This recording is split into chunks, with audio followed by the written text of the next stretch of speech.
Hello बच्चों, सभी को जय मां सरस्वती। कैसे हैं आप सभी लोग। तो आज की इस वीडियो में हम लोग बात करने वाले हैं सबसे महत्वपूर्ण निबंध जो आपके 2026 बोर्ड एग्जाम में आने वाले हैं।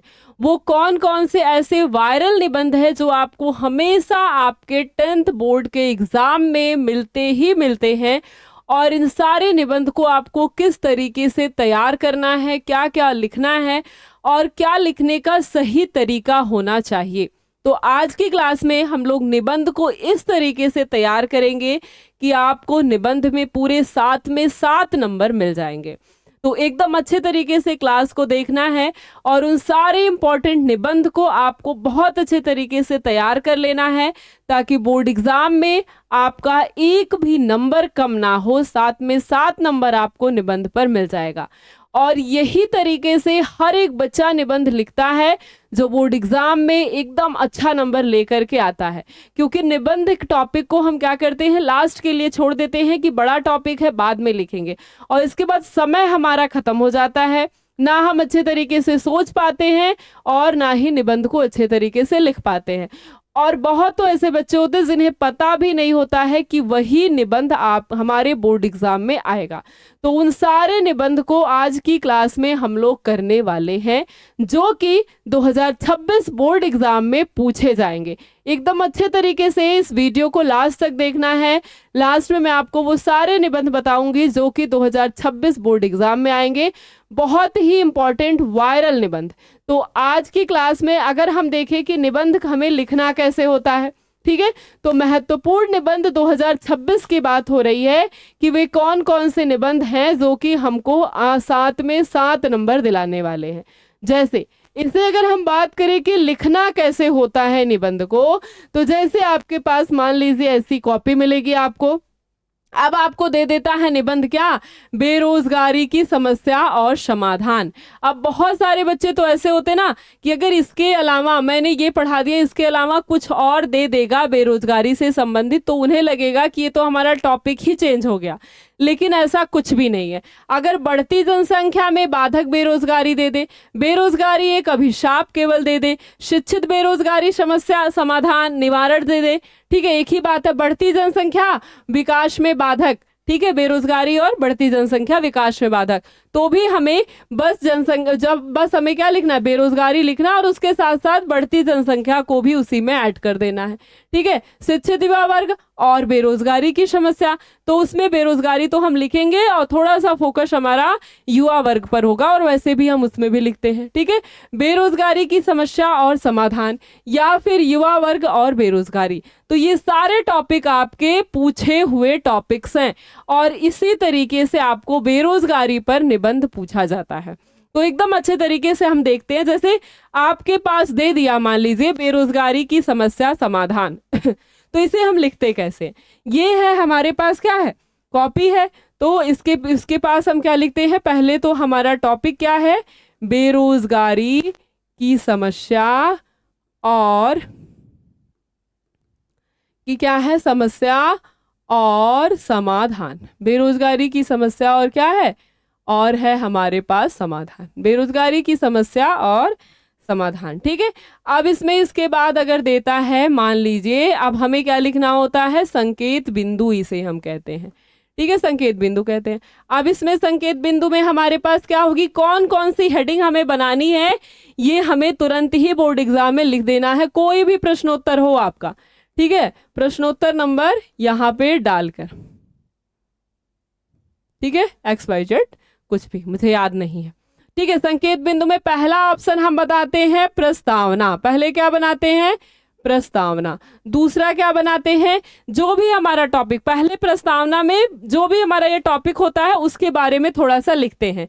फिर जो हमारा टॉपिक होता है, चाहे बेरोजगारी हो, प्रदूषण हो, युवा वर्ग हो, विद्यार्थी हो, ठीक है, व्यायाम हो, कुछ भी हो, उसके बारे में फिर हम लिखते हैं उसी का अर्थ, ठीक है। बेरोजगारी है तो बेरोजगारी का अर्थ, प्रदूषण है तो प्रदूषण से तात्पर्य प्रदूषण का अर्थ, ठीक है। बेरोजगारी से तात्पर्य लिख दीजिए, बेरोजगारी का अर्थ लिख दीजिए, ठीक है। एक ही बात है।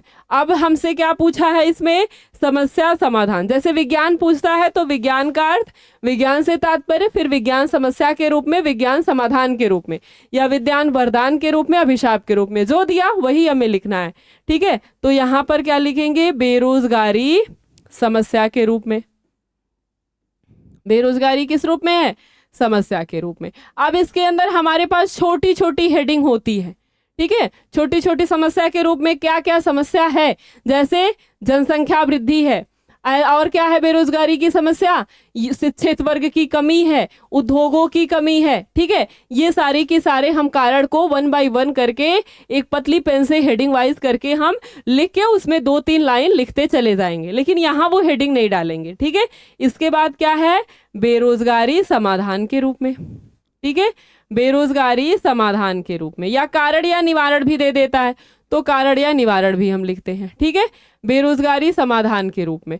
तो अगर कह दिया कारण या निवारण तो बेरोजगारी के कारण, बेरोजगारी के निवारण, और टॉपिक जो अंदर है आपका मैटर वो वही रहने वाला है। अब आपको समस्या पता है तो समाधान आप बहुत आसानी से निकाल सकते हैं। अब समस्या पता है कि जनसंख्या बढ़ेगी तो बेरोजगारी बढ़ेगी, तो जनसंख्या वृद्धि में कह सकते हैं यहाँ कमी। अब शिक्षित लोगों की कमी है इसलिए बेरोजगारी है, तो उच्च शिक्षा को बढ़ावा देना, या फिर कह सकते हैं कौशल शिक्षा को बढ़ावा देना, उद्योग को बढ़ावा देना, कुटीर उद्योग को बढ़ावा देना। ठीक है, ये सब हमारा इसमें आ जाएगा। और इसके बाद लास्ट में हम लिखते हैं उपसंहार। तो प्रस्तावना और उपसंहार तो बदलता ही नहीं है, ये तो ऐसे ही रह जाता है। ठीक है, तो लास्ट में हम क्या बनाएंगे, उपसंहार। ये आपका क्या होता है, पहला पेज होता है।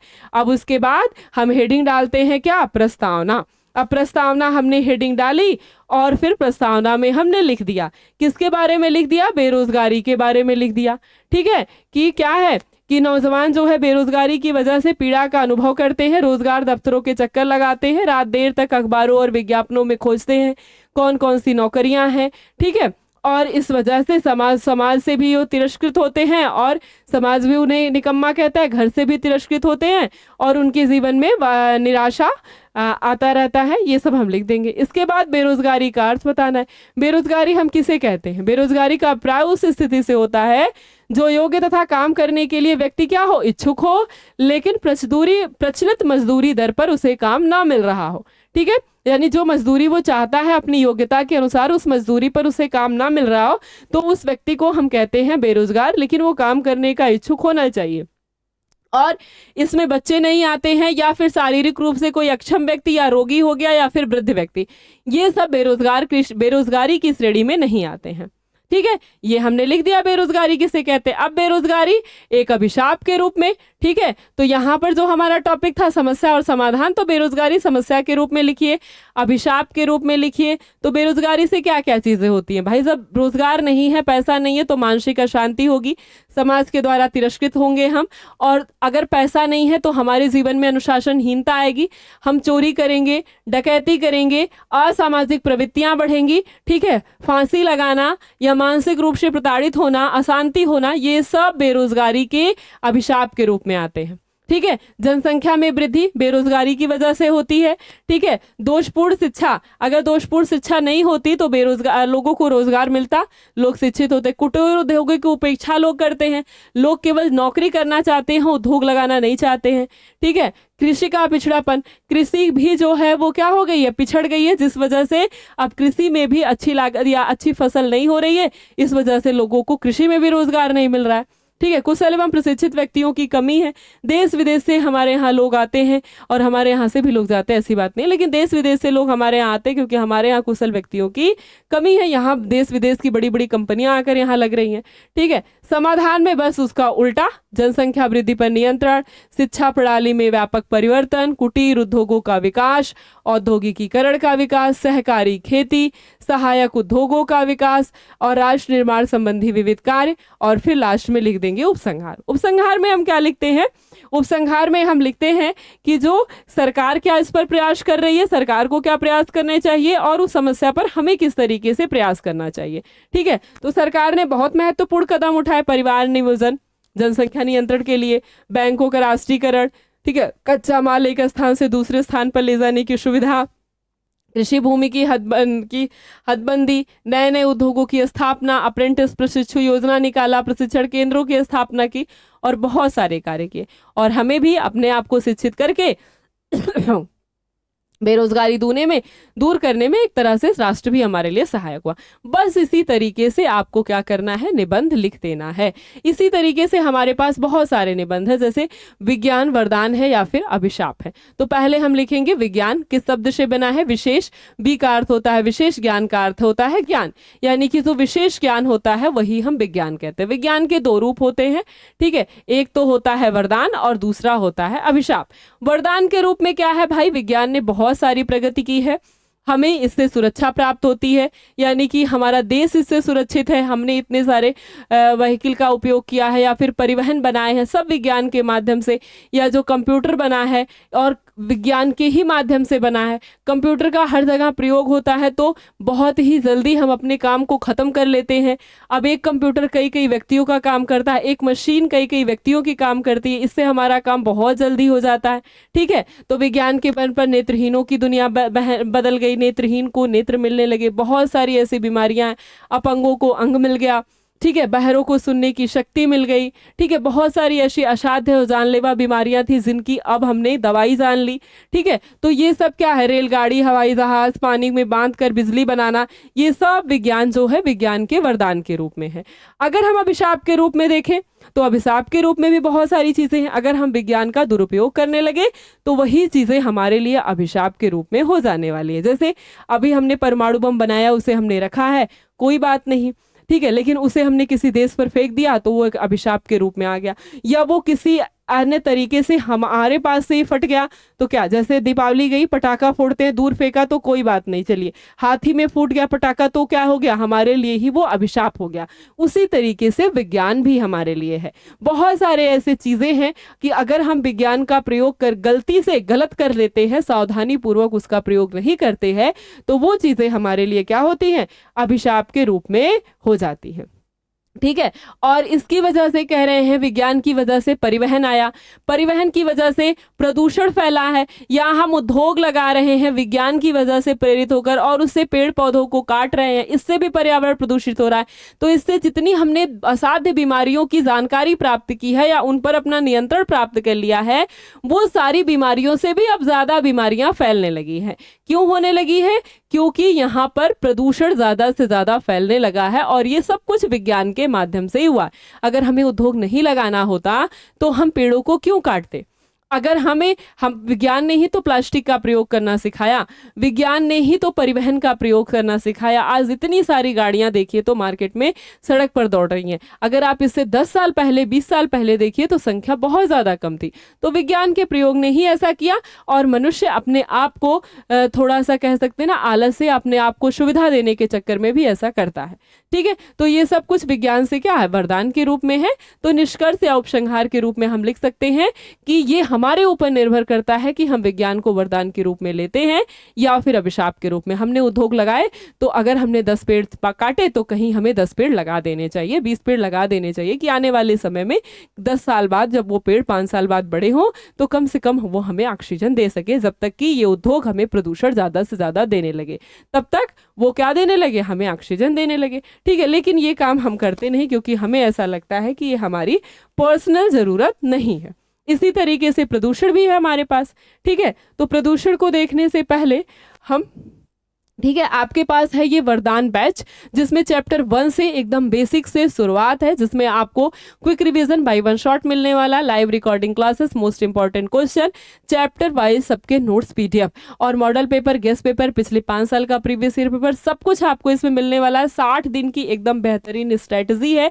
इस बैच को लेने के लिए आप alpha institute pro application app पे जा सकते हैं, नहीं तो आपके पास है ये नंबर, इस नंबर पर अभी कॉल करके आप तुरंत इस बैच को ले सकते हैं। बैच का प्राइस प्राइस केवल 49 यानी 49 रुपए का है। और इस 49 रुपए के माध्यम से आप अब की बार 2026 बोर्ड एग्जाम 10th में आप मोस्ट ऑफ द नंबर लेकर के आ सकते हैं। हर एक सब्जेक्ट में आपका लक्ष्य 95 प्लस दिलाना है और आप 95 प्लस ले आ सकते हैं अगर आप अच्छे तरीके से क्लास को करते हैं और हर एक चीज को सॉल्व करते हैं, यानी model paper, guest paper, previous year के पेपर क्वेश्चन करते हैं और quick revision by one shot कर लेते हैं, तो भी आप 90 प्लस नंबर लेकर के आएंगे। तो देर नहीं करना है, अगर आपको बैच लेना है तो तुरंत जाइए, अभी प्ले स्टोर से alpha institute pro application app download करिए, नहीं तो ये नंबर है, इस नंबर पर आप फोन कर सकते हैं। अब हम देख लेते हैं प्रदूषण। प्रदूषण को कैसे लिखना है भाई? प्रदूषण बहुत आसान है, बचपन से लिखते आ रहे हैं। प्रदूषण के बारे में लिखिए, प्रदूषण हम किसे कहते हैं, ठीक है। इसके बाद प्रदूषण के प्रकार लिख दीजिए, वायु प्रदूषण है, जल प्रदूषण है, सबको पता है, रेडियोधर्मी प्रदूषण है, ध्वनि प्रदूषण। वायु प्रदूषण कैसे फैलता है? उद्योग में लगने वाले धुओं से होता है, परिवहन से होता है। जल प्रदूषण जल जनित बीमारियों से होता है, जल को जो हम गंदा करते हैं, नदियों के जल को गंदा करते हैं या उद्योगों से जो जल निकलता है उसे नदियों में निकास कर देते हैं, उसका इस वजह से होता है। ध्वनि प्रदूषण वही बात है, मोटर कारों से जो ध्वनियां निकलती हैं, ठीक है, परिवहन से जो धुआं निकलता है उससे वायु, और जो ध्वनि निकलती है उससे ध्वनि प्रदूषण होता है, ठीक है, ये हो गया। अब प्रदूषण पर हमें नियंत्रण कैसे प्राप्त करना है? तो भाई सब परिवहन के साधन का उपयोग हमें कम करना चाहिए। पहला पॉइंट, परिवहन के साधन का उपयोग कम करेंगे तो वायु प्रदूषण भी कम होगा, ध्वनि प्रदूषण भी कम होगा। उद्योग को लगाने के लिए हमें वृक्षों को बहुत कम काटना चाहिए और कह सकते हैं वृक्षारोपण करना चाहिए, ताकि ऑक्सीजन का लेवल सही रहे और प्रदूषण कम हो जाए, ठीक है। उद्योगों से जो निकलने वाले कचरे हैं उनका सही तरीके से निष्कासन करना चाहिए। जो जल है उसको हम मॉडिफाई करके दोबारा से उस जल का हमें प्रयोग कर देना चाहिए। और प्लास्टिक का उपयोग हमें नहीं करना चाहिए, क्योंकि प्लास्टिक ज़मीन में जाता है तो वो बहुत लंबे समय तक, करोड़ों वर्ष उसे डिज़ोल्व होने में लग जाते हैं, और अगर वो जानवर के मुंह में चला जाता है तो उसकी जान ले सकता है।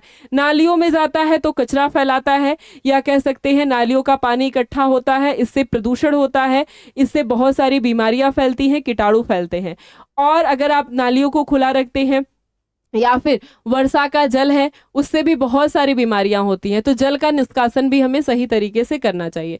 तो प्रदूषण को नियंत्रित करने के लिए ये हमारे पास बहुत सारी चीजें हैं। सरकार ने जो है प्रदूषण निवारण नियंत्रण अधिनियम लागू किया था 1974 में, जल प्रदूषण, ठीक है। तो ये हमारा उपसंहार हो गया कि सरकार तो प्रयास कर ही रही है, साथ साथ हर एक व्यक्ति को प्रदूषण की समस्या के लिए प्रयास करना चाहिए, क्योंकि ये वैश्विक समस्या है। तो जल का प्रयोग हम किस तरीके से कर रहे हैं, हर एक चीज का, कचरा हमें इधर उधर नहीं फेंकना चाहिए, उसको एक सही जगह पर फेंकना चाहिए। प्लास्टिक का उपयोग हमें नहीं करना चाहिए, क्योंकि व्यक्ति अगर ये करेगा तभी जाकर कम होगा।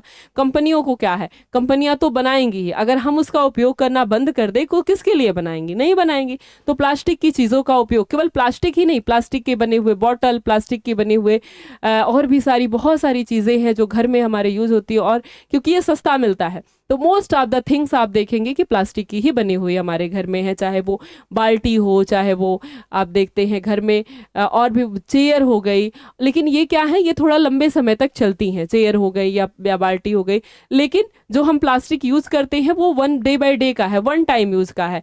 या फिर डिस्पोजल की ग्लास जो कि बारातों में इधर उधर मिलती हैं, तो वो प्लास्टिक की जो ग्लास है उनका प्रयोग हमें नहीं करना चाहिए। प्लास्टिक की पीने की बोतल का प्रयोग हमें नहीं करना चाहिए, प्लास्टिक कंटेनर का प्रयोग हमें नहीं करना चाहिए। ये सब कुछ हमें क्या करती हैं, बीमारियों को बढ़ावा देती हैं। तो बिल्कुल इसी तरीके से आपको लिखना है। अब हम देख लेते हैं वो मोस्ट ऑफ द इम्पॉर्टेंट निबंध जो आपके बोर्ड एग्जाम में आने वाले हैं, आते हैं। ये है वो मोस्ट इंपॉर्टेंट निबंध। पहला है मेरे प्रिय कवि, बेरोजगारी की समस्या और समाधान। दूसरे नंबर है विज्ञान और मानव जीवन, या फिर कह सकते हैं विज्ञान के बढ़ते चरण, या फिर विज्ञान वरदान है या अभिशाप है। प्रदूषण की समस्या, प्रदूषण एवं स्वास्थ्य, एक ही बात है। देश प्रेम, अनुशासन का महत्व, वृक्षारोपण का महत्व, या वन रहेंगे हम रहेंगे, ठीक है। आतंकवाद, कारण एवं निवारण, या आतंकवाद एक समस्या, ठीक है। स्वच्छ भारत अभियान। ये आपके मोस्ट ऑफ 10 जो हैं इंपॉर्टेंट निबंध है, जिनमें से अगर मैं कहूँ तो नंबर फर्स्ट पे 1 और 1 ये 2, एक 1 ये और एक ये और एक ये 5 तो सबसे इंपॉर्टेंट निबंध है, जो मैंने वो 5 निबंध बताए हैं वायरल निबंध, वो ये 5 निबंध है। और इसके अलावा ये 5 निबंध ऐसे हैं जो भी इसके बाद ये पूछे ही गए निबंध है। तो इन 10 निबंधों को आपको बहुत अच्छे तरीके से तैयार करने हैं, जिसमें 5 तो सबसे मोस्ट इंपॉर्टेंट निबंध है। ठीक है, और ये बैच है, जो लोग भी बैच को लेना चाहते हैं वो जा करके ले सकते हैं। बहुत कम फीस है, 49 रुपए, और एग्जाम तक की पूरी आपको तैयारी मिलेगी। सभी को बहुत बहुत धन्यवाद। और इन सारे निबंधों को आपको एकदम अच्छे तरीके से तैयार कर लेना है।